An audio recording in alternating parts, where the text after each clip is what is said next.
Hi friends, ఈరోజు మేము తూరాగి నారు నాటినాం ఫ్రెండ్స్. ఇది 10 సంవత్సరాలకు ముందు పద్ధతులు ఈ విధంగా చేసేవారు. గడ్డలు తోలి కాలువలు మడేసి 10 సంవత్సరాలకు ముందు ఆ విధంగా చేసేవారు. దానికి ఖర్చు కూడా ఎక్కువ వచ్చేది.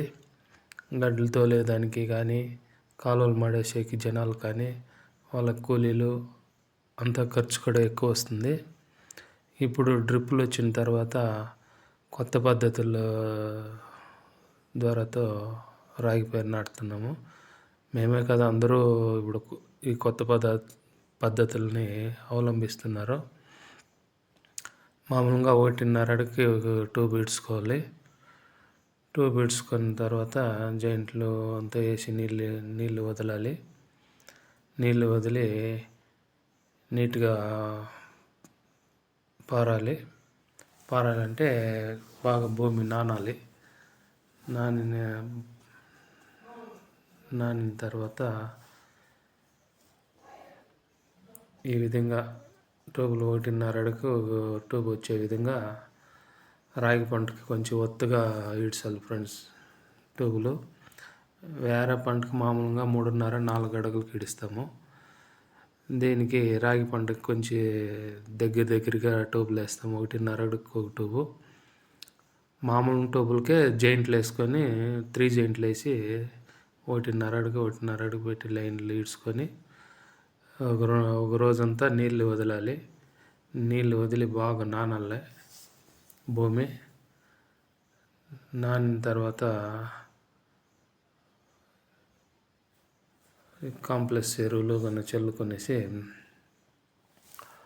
నారు పెరుక్కోవచ్చి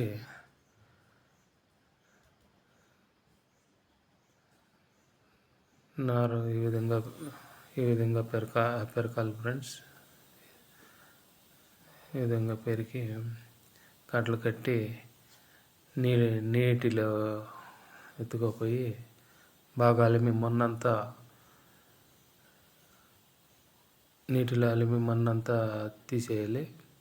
తీసిన తర్వాత అందక ఈ విధంగా నీరు పెట్టుకొని బాగా నానిన తర్వాత నాటాలి. ఈ విధంగా నాటాలి. ఈ పద్ధతి ఇప్పుడు ఈజీ అయిపోయింది ఫ్రెండ్స్. ఇది చాలా ఈజీ. మామూలుగా లోటర్ వేసుకొని ట్యూబులు ఇడ్చుకొని నీళ్ళు ఒక రోజు పెట్టి నాటుతా వచ్చేసేదే ఫ్రెండ్స్. ఈ పద్ధతి ఈజీగా ఉంటుంది. పాత పద్ధతులు అంటే ముందు చూపించిన గడ్డలు తోలి సాలు తోలి అట్లా కాలువలు చేసి ఖర్చు ఎక్కువ వస్తుంది. ఇదైతే ఖర్చు ఏం లేదు. మామూలుగా లోటరీ దానిపైన కాంప్లెక్స్ చల్లేసి ట్యూబ్లు ఇడ్చేసి నీళ్ళు ఒక రోజు పెట్టి నానిన తర్వాత నాటుకొని వచ్చేసేది ఫ్రెండ్స్. చాలా ఆరాం అయిపోయింది ఫ్రెండ్స్. ఇప్పుడు ట్యూబ్లు వచ్చిన దానివల్ల ఉంటాను ఫ్రెండ్స్.